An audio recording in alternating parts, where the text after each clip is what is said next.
What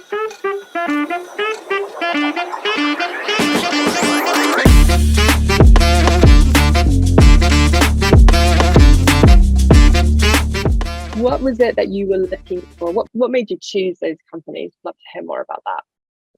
Yeah, with customers specifically, the I actually had the CEO reach out to me on LinkedIn and wanted to have breakfast with me and chat. And obviously, like for on the leadership level, that's something that could happen. If you're applying for a customer success manager role, that probably won't happen. But I think just that having the CEO reach out to me, wanting to meet up, and this is prior to COVID and everything, that was a really positive first step. And when I met the CEO, he was just a very humble person, and he's someone that was accomplished. And this was his third, I think, or fourth startup, and that's okay. A first year startup, first year CEO or first time CEO is fine, but it was more of that person's vision and their values. And he had said to me that he wants to compete with Salesforce, and that's a pretty big vision. And from the growth that they were getting at the time, it was evident that this was something that wasn't just a flash in the pan. This was a product that was a very good product, and it was something that was going to go places. Did I know it was going to get purchased by Meta? I know, but I did know that there was a lot there, and I think that's a couple of things there. So there's the values, and then there's the second thing is that what's that potential growth? And it's more than just the TAM, like the total addressable market. It's what can they do within that TAM? What kind of areas can they generate revenue? And I just saw multiple things there. So that's customer. That's kind of what first got me, I would say, hooked and really interested in kind of what we could do there. Nice, thank you for sharing that. Was there any different to your experience with Eloqua? Let's say when you're deciding to Um, join Eloqua. Yeah, it was very different. I mean, I was definitely a lot younger and not as a leader. But I think one of the things to keep in mind is that when I saw um, Eloqua at the time, there was nobody that was doing any type of software that they were doing. So just to Mhm. familiarize people, first of all, Customer with a K is a CRM support platform. So think of like other support platforms like Zendesk or Salesforce Service Cloud. It has a particular niche, but it's that type of software, and it's a platform, so it's not just an add-on. And then with Eloqua, Eloqua at the time, there was nothing called marketing automation like there is today, like the Marketos and HubSpots that orchestrate these, campaigns and track Mhm. marketing attribution. It was essentially like, email marketing, and collecting like names on forums. And at the time, I saw Eloqua, and it had the ability to capture what people were doing on websites and then feed that information to sales teams. And at the time, the only thing that I was seeing was web metrics and things like that. And so that's the other thing too, is that if you see that that product is doing something very different, and you don't see that in any other places, like that was a new category that was being created. And so that was one of the things that really attracted to me to that company. And I think part of it is that I had a bit of a background in technology, so I could evaluate companies and determine, like, hey, this isn't just something that anyone could do. And Mhm. I could see that they were going to build a pretty strong moat for themselves and build out a market. So that's really what was the difference there. Can you just, because we talk a lot about moat in terms of our angel investing group, but could you just describe that as well? I think it would be valuable for some people in the audience who haven't heard that phrase before. Yeah, so a moat is that, if it's a particular product and there's a bunch of competitors, a moat is where, just like you think about a castle, where there's a moat around a castle where there's that water. It's essentially you've built yourself a type of product that not other people can easily jump in and compete with you on. And Hmm. I totally saw that with Eloqua, because there was nobody that was doing anything like that, and they really had a jump on the market for several years. And then others came in like Marketo and HubSpot and others, and it became more exciting. But at the time, there was nothing like that, and they were generating revenue, they were growing, and so you could see that there was traction in the market, and that this was very different. Yeah, I love that. It's so important in today's environment as well to have a strong moat. Thanks, Chad. All right, Mary, same question for you. Like, if you could transport yourself back to the time when you were deciding to choose Glint and Success Factors? What drove that decision to join these companies? It's such a great question. And I think now looking back, right, what a fun, like crazy ride, that if you'd have told me, 20 years ago, this is what's going to happen in your career, I'd be like, what? I won't be in technology. And like, look, I've been in the tech space for a really long time. But in looking back, there were so many similarities between Success Factors and Glint that just made them great companies for me. But also I joined at a time that in the market, it was just like such a great solution. So timing is really important. But a couple of things that were really great and similar about both of them. And by the way, the growth and the strategic plan and the leadership and all of that Chad touched on and the moat, are really important. But one of the things I had to have to join these companies is a mission that I could really attach myself to. So if I'm going to get up every day and I'm going to hustle and I'm going to work, day till night on meetings, it has to be something that I can get up and tell people, this is going to change your life. This is an amazing solution. And if you use it appropriately, there's crazy results that you're going to see. And the other really exciting part for me about both of these companies is it was really about changing the lives of employees within their companies and putting them at the center of kind of the way the company was running. So from performance reviews to employee engagement, it was really easy to talk about the outcome for the people who are going to be using the solution. But then even further is the impact of happy people. You have happy customers, you have happy, people at home. When people aren't happy at work, they tend to be more grumpy at home and, not very nice to others. And so that was something I could really get behind. I was really passionate about. And so for me, joining those companies, it was more about that than even kind of the growth of the company or the compensation, right, at the time. But it turned out that, all of those things sort of coalesced to be really important for companies, as well. And both of them were solving a business problem in a way that had never been done before, right? It just wasn't being solved well. And so it was a really good time in the market with a disruptive technology to come in and say, we can change the way, right, that you do this. And by the way, here's the results you're going to achieve. And so it was it was proven positive results. And so that caught on, like any industry, right? When one company gets results, their competitors start to pay attention and look at what they're doing different, right? And sort of catches on. And so the solution, became really disruptive and just took off for both of the companies. It also, for both, if you had employees, you could use our solution. So it was completely agnostic to the size of organization, and really applied, across the board.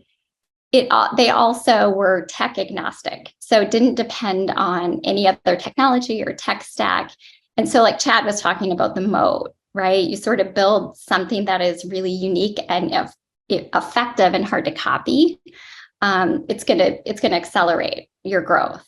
So those things, on top of really well-aligned, competent executive teams, helped the companies kind of grow from a startup to be really successful really quickly.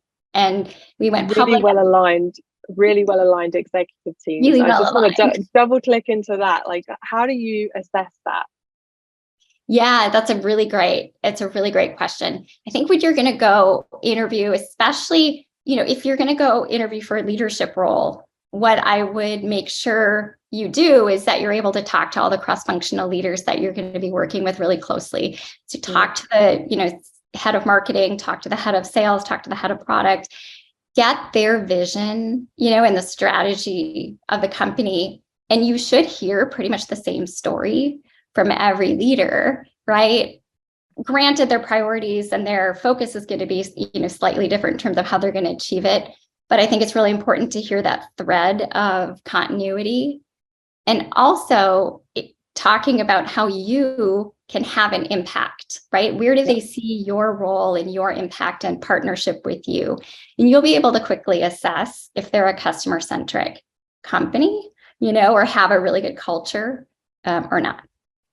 That's fantastic advice. Thank you Yeah, for sharing. just to add on that, because it kind of goes back to one of the things I was saying around the CEO, because my kind of view on this is that the CEO is going to drive what those values are and what is tolerated in the company, and if those values are just values on your website, or are they actually values that the company is embodying. And so some things that I like to ask, and I'll put the CEO on the spot. I find that when you ask a question, you want to just put some specifics in there so it really makes it very concrete. So for example, I'll ask a question to the CEO, or let's say it's a CCO, and you can ask this to your manager. Let's say that I'm speaking to so-and-so, and so-and-so is a direct report to this person.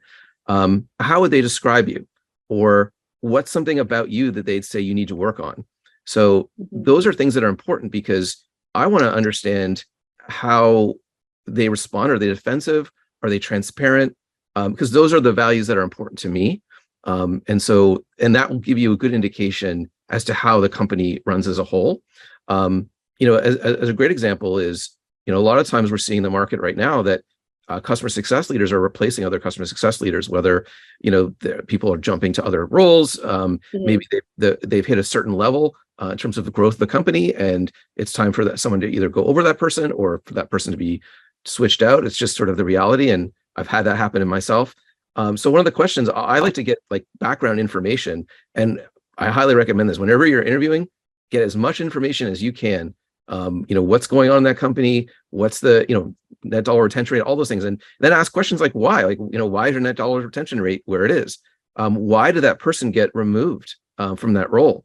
And sometimes I'll get the information and I want to see how they're going to respond. Are they going to actually tell me what happened, or are they going to try and paper over it? So those are, you really have to be interviewing the company as much as they're interviewing you when you're determining where you want to go to. And I'll ask those similar questions across the executive team. Another great question is, how are you measured? And then I like to make sure that there's alignment across the functions. So specifically, if it's product, is that product team being measured on adoption, or are they just being measured on delivering features? Shipping, yeah. So that's another thing that's going to give you a great indicator on values, how the teams operate. One other good question is, how are decisions made? I remember interviewing at a company where there were 3 brothers that are on the executive team. Maybe 2 siblings, maybe that's fine, but 3, you kind of have to be concerned, like, how are those decisions going to be made, and how am myself going on that executive team, am I actually able to get anything done and influence those people? So that's a good question. How are those executive teams operated? How are decisions made? So those are the things I would ask as well. I love that. And I think sometimes it's a little bit intimidating to ask, some of those questions. So maybe even starting out with what keeps you up at night, or what are the 3 biggest challenges for the company from your perspective, as a way to sort of lead in to all the stuff that Chad was talking about, which if you can get that granular and get those answers, right? A lot of times they're not really prepared to answer those. And so it really is top of mind, kind of authentic answers. Something new. So that's that's what I was expecting here. Okay, so for the people who are looking for something new or thinking about something new, let's try and boil down like the top 3 themes from what we've discussed, so they can take that away from today. So Mary, what are your top 3 themes that you think the audience who's looking for something new should take into account in finding a successful company to work for? Okay, I'll try to. It's so hard. There's so many factors, but I think that the mission and the value proposition, right? So how significant is the business problem being solved? Because that will sort of indicate, right, how long of a road it's going to be to like build up and be successful. The second piece, I think, is the ICP. You guys probably have heard that a lot, the ideal customer profile, if you haven't heard exactly what it means. But is it limited or broad? So, are you serving a pretty wide market, such as all of B2B, companies, or just limited like B2B SaaS in healthcare? And that has an impact on the strategy and the growth of the company. And then finally, the leadership, maybe even first, the leadership. So how aligned, how strong, do you resonate? Do you feel like your voice will be heard? That alignment between them as well, I think, was a really strong point. Like, is there alignment if you ask the leaders to share the vision to say the same thing? Thank you, Mary. That's awesome. Chad, top 3 things. Yeah, I would say that the first thing is the culture, which is, I'd say, driven by those values and the CEO. And one of the things that, I mentioned, there's questions that I ask, but a lot of the times in the companies that I've really, find myself being attracted to, is that the CEO or people on their team, they'll bring these things forward first. They'll tell you, oh yeah, we messed up here, or I messed up over there. And I just love that transparency. That just tells me that mistakes are acceptable. They're going to happen. So that's one thing. And I'd say that the ability for the company to make money. And so there's a lot of things there. It could be the total addressable market, but even if that addressable market is small, can they add additional products that they can make more money from that particular market? Do they have a disruptive type of technology? When I joined a company called Bluecore, one of the things that was really attractive there is that there wasn't anyone doing what they were doing. It was just a very unique approach, and they were very disruptive. And I think they're still are a very disruptive company. And the other thing is, like, sometimes they have a secret weapon, like data is a secret weapon. Can they use that data in a different way that they can monetize that? Today, we're seeing companies leverage AI to enhance their particular product offerings and create new product offerings. I just saw Clary come out with a new product, and it's going to be, I'd say, a good enhancement in terms of what they do today. So those are things that I like to look for as well, because they're going to make money. And that's not my primary, approach when I'm deciding on a company, but it's important, obviously. And you want to look for those types of things when you're interviewing and looking at potential companies.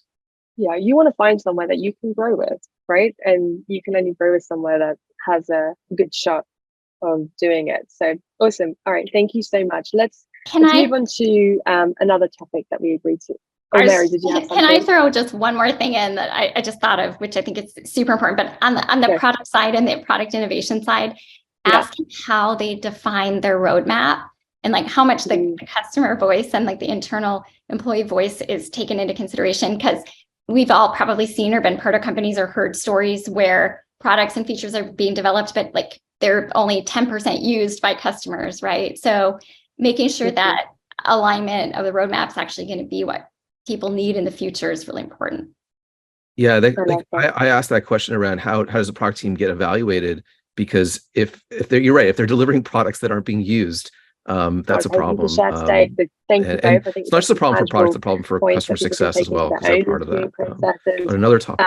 Let's switch gears and talk about equity. So we actually have an entire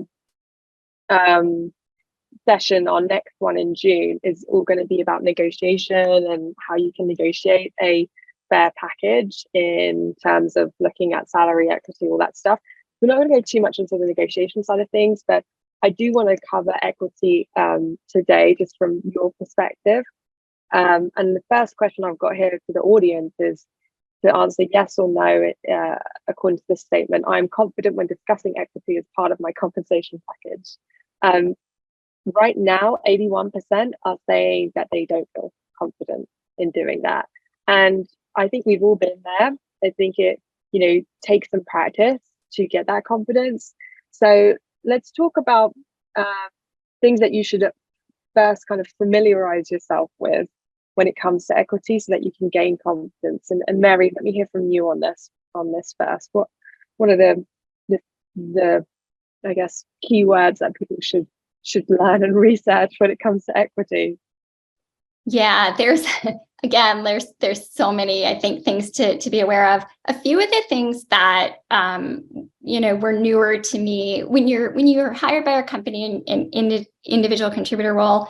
A lot of times, you get equity, you don't really ask much about it, and your results help influence the exit of the company, but you're not really at the table or influencing that. And so it's sort of like, oh, this is a nice like additional bonus.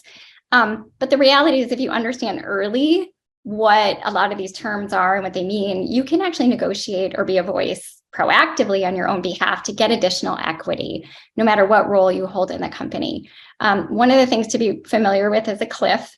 It's very common. Generally, there's a 1-year cliff and 4 years of vesting. The cliff is designed so that you're there a full year before you actually are vested in any of the equity.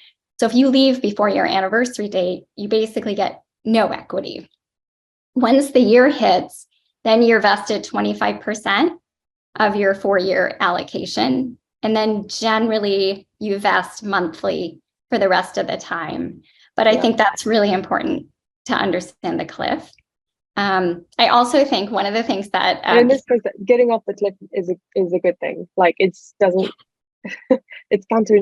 to you think a cliff is a bad thing and you don't want to fall off it. But when it comes to equity, the shorter the cliff, the faster you fall off it, the better, because that means that you're getting access to those options sooner.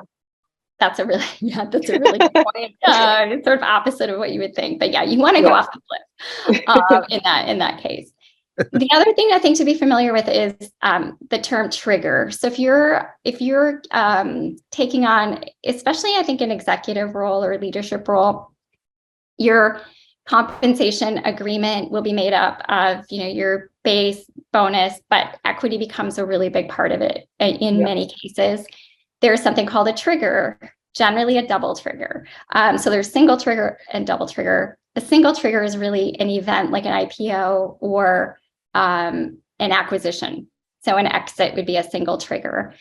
Most of the time, the executive agreements have a double trigger, which means there might be an exit event, but your equity won't accelerate or you won't vest, fully in the equity unless you stay, longer with the acquired company or after IPO.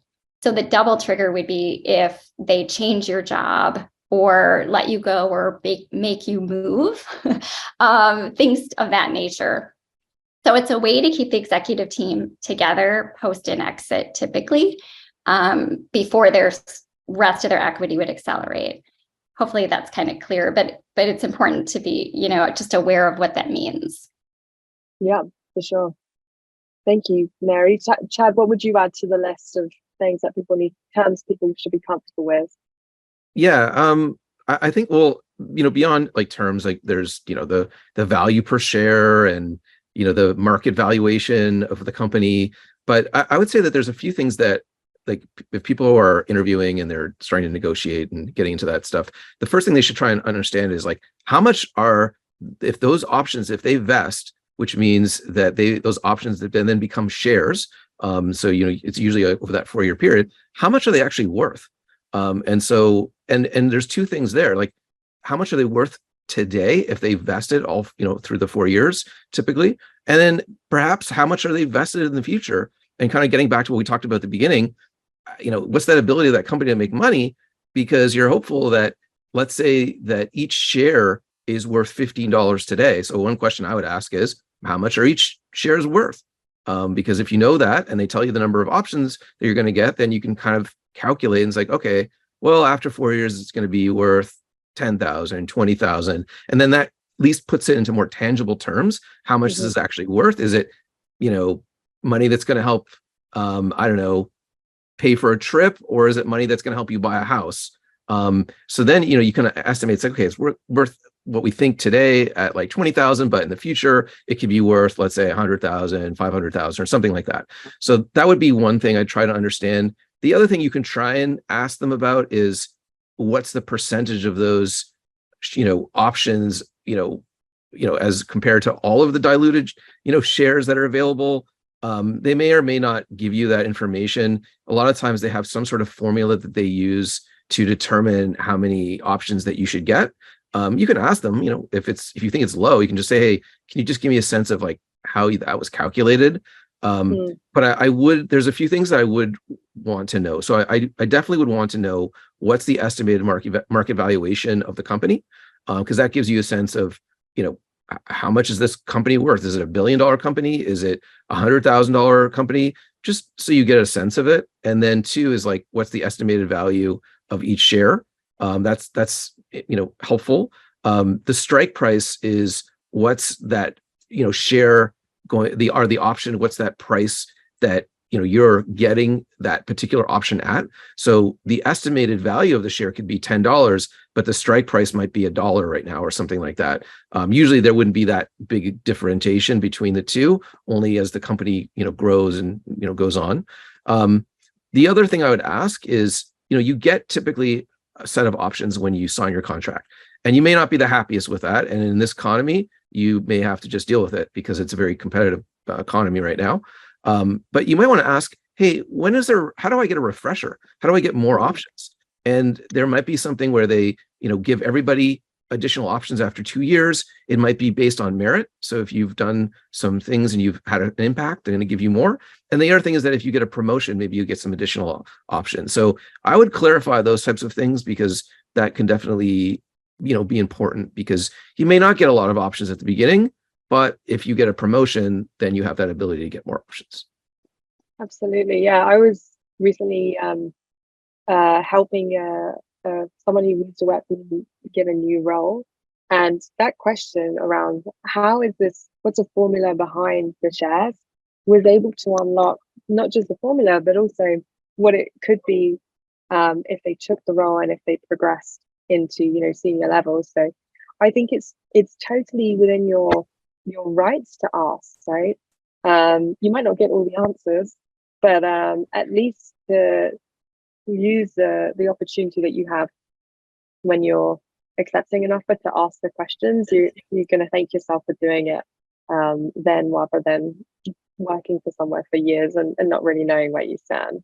And I think too, it's really important to understand with every investment or funding round, there's generally an impact to the value of your shares. So for example, if you're hired around a Series A, there's 100,000 shares, just making up a number. For a Series B, there may actually be 200,000 shares. So now your percentage you were given is diluted by half. So just really important to understand, the impact and where the valuation is, like Chad said, and that if you do come in really early to a company, with every sort of funding round, that valuation will change. Yeah. I just have one other thought, which is really, really important. Yeah. Taxes. It is so important. If if you don't have a tax attorney or a really smart tax person in your life, you definitely want to find somebody that understands the tax laws related to equity. Because when you vest in your shares and you're able to exercise them, sometimes you have the option to exercise early, or you could exercise, in incremental amounts. But when you leave a company, oftentimes you only have, let's just say, 90 days to exercise your vested shares.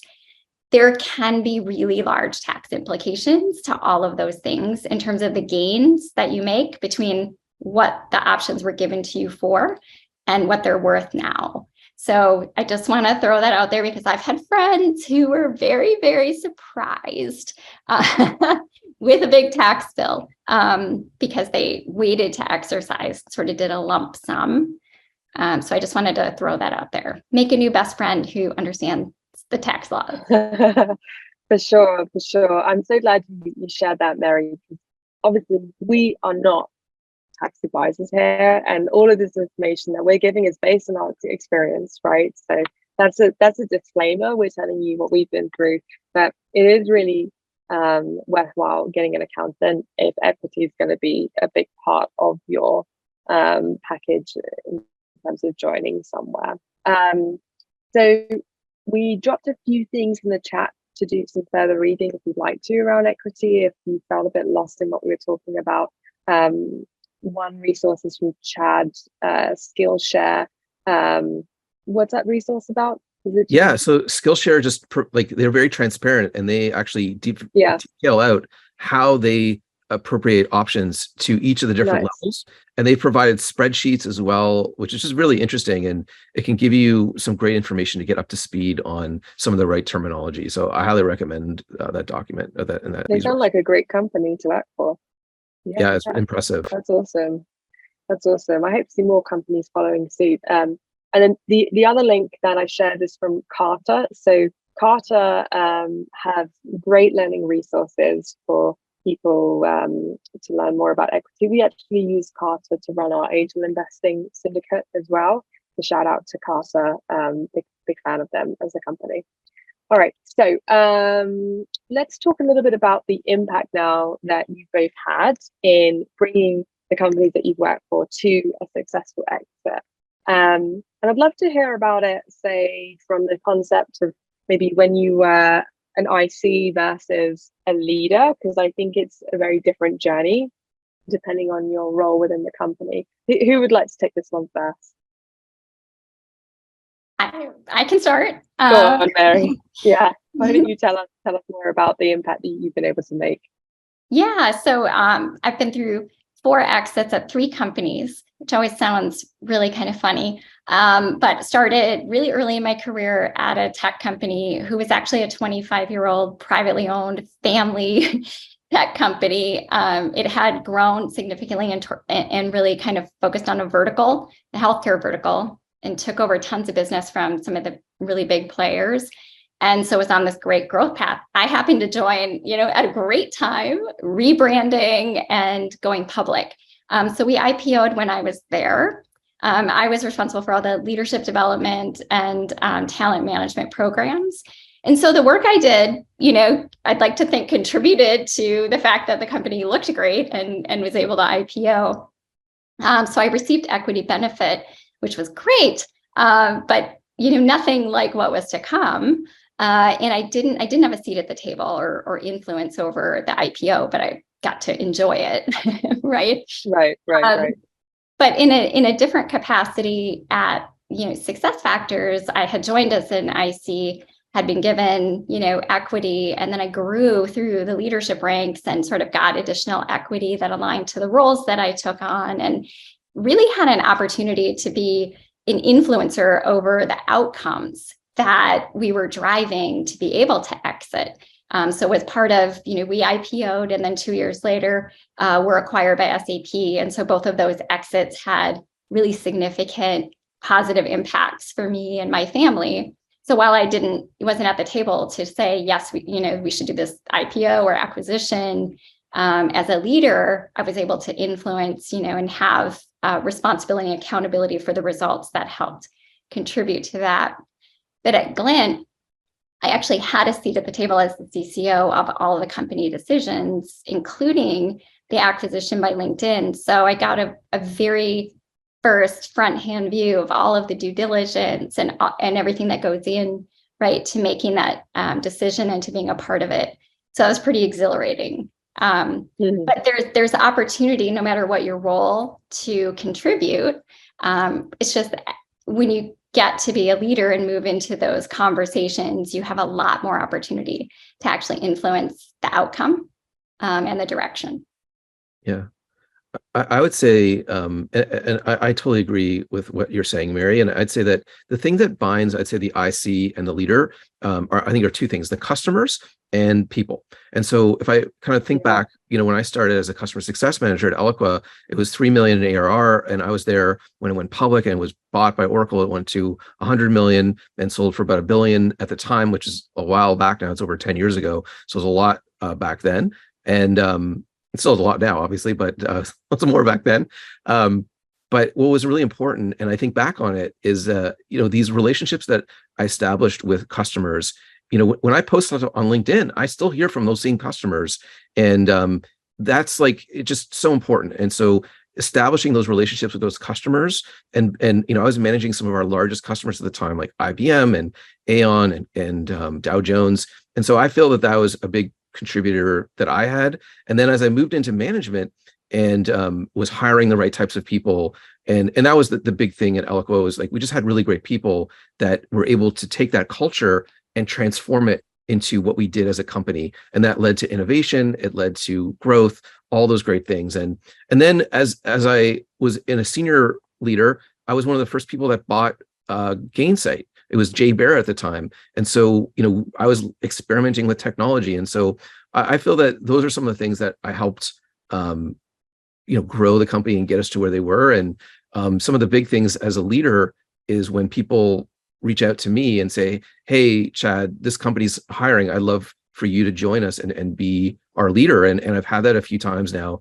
So those are some of the things. And, here at Customer, it's, very similar, like those relationships with our customers, those people that I hired, how we navigated, the COVID crisis and all these other things that we've had to do. And it's probably the hardest time I've ever been in a leader right now. Is just some of the things I've been having to deal with in terms of working through contracts. And I think all those things have helped to contribute. But at the end of the day, it comes down to being a good person, a empathetic leader, someone that's values driven. And that wasn't what it was when I was originally starting out, I would say, because I didn't really understand all those different things. But I'd say that over time, I've learned those things and have become a better leader. I love that. Thank you both for sharing this. As you were talking, I was hearing the themes about, making sure that you own your side of the business, whether you're an IC or a leader. Like, you have to be really hot on your metrics, because companies don't have successful exits unless the metrics are working. But I think the missing piece as well that you were both alluding to is this customer side of things. You also need really good stories to back up the metrics, and there's no better data source for storytelling than your existing customer base. And we who look after the existing customer base, whether as individual contributors or leaders of those individual contributors, we have access to these stories. And those are the things that get discussed at the board meetings, at the pitch decks. These are the things that really resonate on that company's growth journey. And I would say, when I was working for early stage startups, and one of them, Decibel, got acquired by Medallia, a big part of that was bringing the Decibel customers onto the journey of growing the Decibel business, right? So they felt really invested every time we raised more money. They were ready to go and speak to investors about why they liked working with us and what kept them with us. And I think you have permission to bring customers on that journey with you, if you are committed to them and providing value to them. I think a couple of parting things that I would say is, as an IC, do things that other people don't want to do.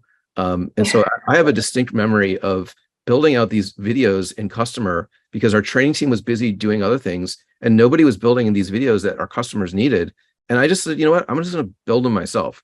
And I think that hard work and approach to things is really important, especially at an earlier stage startup. And I think as a leader, the other thing that to just keep in mind is to experiment and try new things, especially now during this time where you don't have as many resources. So last year, we shifted to more of a product-led growth strategy, and I built out a pooled CS team, and then I hired our first digital CS person. And I just kind of fudged a few things on the job recs, I'll be very honest, where I called it digital customer success manager, but I kept it customer success manager just so I could hire that person and get it past like whatever red tape I had to get past. And now, that person can experiment and try different things. And that's just turned into a whole different approach, especially when we have to do more with less. So that's the other thing I would say to people is just experiment and try different things. That's a way you can have impact and help your company. Yeah, I love that, because we all have a role to play in the success. And if you really believe in your company and what you're doing, and you really want to, see your customers be successful, you can, pick up different things that excite you that actually help the company. So those additional projects and things that Chad was talking about, which, by the way, bring you greater visibility across the company, create better results for your customers, but give you kind of that visibility for additional, promotion or leadership opportunities. And then as a leader, like as Chad just said too, risk taking, but what's the word? Cautious. Calculated risks. Calculated, yeah. Calculated risk taking. Data driven. But don't be afraid to try new things. I mean, even if you have to sort of like just do a little pilot of something, but that's how you're going to continue to differentiate your organization. That's how you're going to find new things that work. That's how you're going to, I think, stay really excited in your role too. So yeah, I echo everything you just said, Chad. Yeah, I love that. I think get your customers to bat for you, right? That's a super sure way to make an impact in a successful exit of a company. We can all do that at all levels in the customer org. We have a question. So let's answer this question live now. Can you both see it, Mary and Chad? Yeah. So I'm going to read it out. It was from an anonymous attendee, but it says, thanks for all your insights. Very helpful. I'd love to hear from you. What are some characteristics that make you reevaluate your role after year 1 or 2 in an organization? For example, great, you've got shares, you've got promoted and more, but what needs to be happening in the business in order to know that you're truly valuable and that you should, stay and commit to the end? Great question. That is a great question. What would you say, Mary? I think that looking at the focus of development of a company on their employees and the culture, and really valuing kind of the outcomes in the work that you're doing. One, do you have regular one-on-ones with your manager? Are you getting feedback? Are you getting visibility? Are your customer stories getting shared? Those kinds of things to look for. But I do think development is one of the key things that should help determine whether you're going to stay with an organization or not. And what I mean by that is you should own your development trajectory and where you want to go. But are people willing to have those conversations with you? Are they willing to mentor you and offer you additional development opportunities internally? And if you're feeling sort of stifled, that's where I'd say, okay, reach out maybe externally and start to explore what are some other options. Yeah, and I would add to that, whatever was discussed during the interview process, is that coming to fruition? So that's one thing. And growth is an interesting thing because companies are definitely struggling now. But what is that vision? So what does that look like? What are the strategies the company is doing? Are they turtling and everyone's kind of siloed and they're just fending for themselves? Or are they reaching out and being, empathetic? And I think that one is that you should know what your values are. And so if you haven't, gone through that process, you can read, I think, what The 7 Habits of Highly Effective People. It's a good book to start. But know those things. So I know for myself, I have 3 values. I have empathy, growth, and achievement. And if I feel that those values are not being lived up to, and I'm not able to live those values, then there's a problem there. And so those are things that I would just do and journal. So I do like a weekly journal, and I ask myself a series of questions. Am I happy? And if I'm not happy, why am I not happy? So you need to do that reflection so that it doesn't get 2 years later and then you're really dejected and you're like, why did I stay here?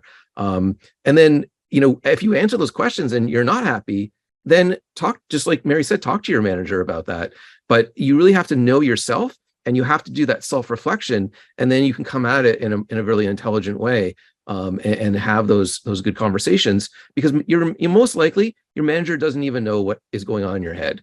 Hopefully there's someone who wants to help you, but don't assume that they know that you wanted that promotion, because they've got a lot of other things that are going on, most likely. Yeah, people aren't mind readers.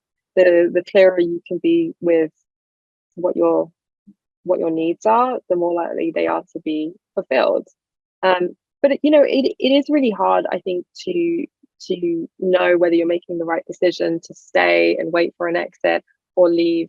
I tend to think that things resolve themselves, and if you're questioning whether you should stay or go, I think you just have to do a bit of a pros and cons list. Like, what is it about this the opportunity to leave that would discount anything if the company did have a successful exit?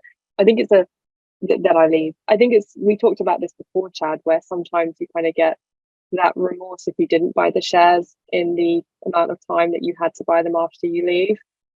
That's a whole discussion. I've been there, and it's tough. And I think you're never going to get it right. Like, this is really tricky stuff, and most of us will be in this for the long term, and it will work out. But don't get disheartened. Like, if it doesn't work out the first, the second, the third, the fourth time, just keep progressing forward as you can. I think it's important to be resilient. So on that note of resiliency, Um, the market is tough.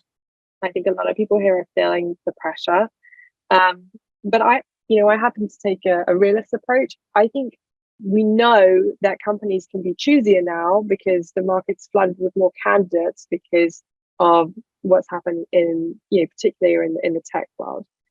But as candidates, we also can be pickier than we could have been 5 years ago or even 2 years ago because most companies are remote and we have access to a lot more opportunities than we would have done before due to that remote revolution, so to speak. So I think the trend I'm experiencing is that everybody's being more picky, right? And I think it's just really important to know what you're looking for so you can find the right people who are going to want you as well.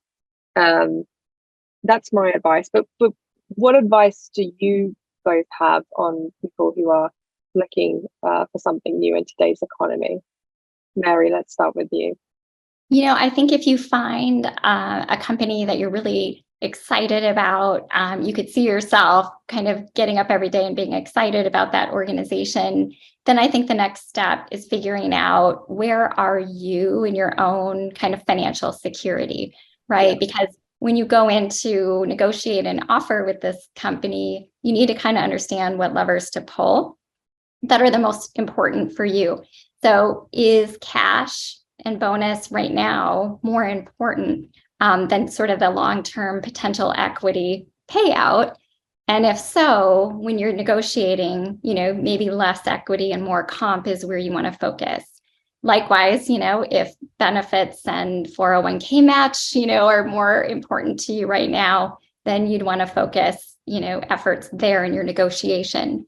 So I think just being kind of taking a look at where you are and what's really important right now, and in the future, but being able to kind of go in with what's the minimum you're kind of willing to accept is a great place to start that negotiation. Yeah, totally. There's no right or wrong. It's what works for you and what works for the company. Chad.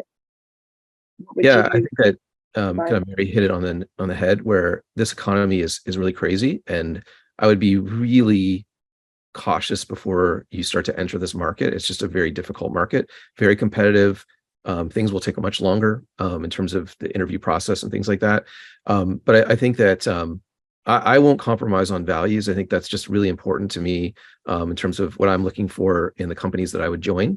And I'd say the other thing too is that, when I joined Kustomer, I was in my previous 3 roles, I was managing the whole post-sales experience. So, customer success, services, support, but I was more enamored by the CEO and the potential of the company. And I took, a step down to manage only customer success. And so that's some advice there as well. Like you might need to change, your focus in terms of, is it a better fit based on the values where that company is going versus the role? And again, back to what Mary said, you have to evaluate your own financial situation. And I sacrificed, but I saw that potential, and I think that's really important. And not only for the potential of the company, I think the other thing, I mean, I haven't talked much about this, but it's also your potential growth, right? Like if you're going to join a role that you're going to learn from really great people, great executive team, that's really, really important as well. And that should obviously play a factor into your decision making. It shouldn't just be, the potential of the company to make money. So all those different things. And as an IC, I think you have to be, again, you cannot be, I'd say, as choosy as maybe you could, a couple of years ago. Salaries are being pushed down. You really need to think about what are those things that you must have, and hopefully it's a small list based on this economy, and go in with that, and do your best. But it's a hard time right now. It is tough, but sessions like this, I think, can really make all the difference. Remember that you are not alone in this, and there is a way out, and the way out is customer success. I'm so certain of it. So we're all here to support you all. Thanks for joining. If we didn't get to answer any questions today, we'll try and answer them in follow-up. Or you can reach out to us. Reach out to us on LinkedIn. Follow us on the CS Angel page for more updates, and join us on our future Pay It Forward events. Thanks everyone for joining. It means the world to come together as a community. and fortify a better future. So special thanks to Mary and Chad for their time, and I look forward to the next session. Cheers, everyone. Talk soon.